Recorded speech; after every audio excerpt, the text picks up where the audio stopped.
আল্লাহওয়ালাদের কাজের অনুসরণ করার জন্য জরুরি তাদের কাজের ভিত্তি কোরআন অথবা হাদিস কিনা তা জানার জন্য জ্ঞান দরকার। অন্ধের মতো অনুসরণ করা বিপজ্জনক। যেমন এক ব্যক্তি না বুঝে শুনে একদল লোকের অনুসরণ করতে গিয়ে তার মূল্যবান গাধাটি হারিয়েছিল। ঘটনাটি এভাবে ঘটেছিল, এক দরবেশ তার গাধার পিঠে সাওয়ার হয়ে সফরে বাহির হয়েছিল।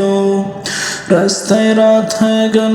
রাত্রে যাপন করার জন্য এক খানকায় অবস্থান করলো।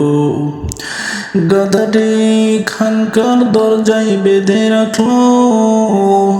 খানকার লোকেরা কয়েকদিন থেকে না খেয়ে ক্ষুধার্ত হয়ে পড়েছিল।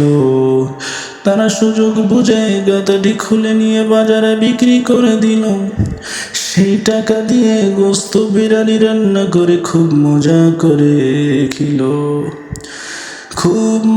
করে খেলো এবং সেই মুসাফির দরবেশকেও দাওয়াত করলো। সবাই খুব আনন্দ ও তৃপ্তির সাথে খাওয়ার পর কাওয়ালি শুরু হলো। কাওয়ালকে বলা হলো যেন এই কথাগুলো গাই। গাধা গেছে, গাধা গেছে, গাধা গেছে। কাওয়ালি শুরু হলো। আর যেহেতু গাধা যাওয়ার ফলে এত মজার খাবার খাওয়া সম্ভব হয়েছে, তাই কাওয়ালি শুনে সবার মধ্যে জজবা পয়দা হয়ে গেল। সবাই একসঙ্গে গাইতে লাগলো, আহা গাধা গেছে, গাধা গেছে, গাধা গেছে। গাধার মালিক সবার দেখে দেখে গাইতে শুরু করে দিল। সকালবেলায় মালিক গাধায় চড়তে গিয়ে দেখে গাধা নাই। খাদেমকে জিজ্ঞেস করলো, আমার গাধা কোথায়? খাদেম বলল, সে তো রাত্রে থেকেই গায়েব হয়ে গিয়েছে। মালিক বলল, তবে আমাকে রাত্রে জানাওনি কেন?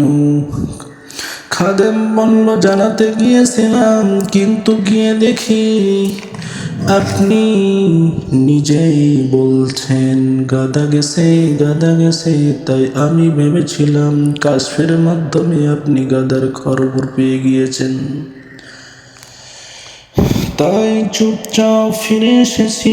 মালিক বলল, আমি তো বুঝতে পারিনি, শুধু তাদের অনুসরণ করেছিলাম। সম্মানিত মুসলমানিগণ, না বুঝে অনুসরণ করার ফল কিন্তু ভয়ঙ্কর। কোন বিষয়ের ভিত্তি কোরআন হাদিস কিনা তদন্তের পর সন্দেহাতীত ভাবে তা প্রমাণিত না হয় শুধু অনুসরণ করা যাবে না। কোরআন হাদিস দিয়ে প্রমাণ করার পর অনুসরণ করতে হবে।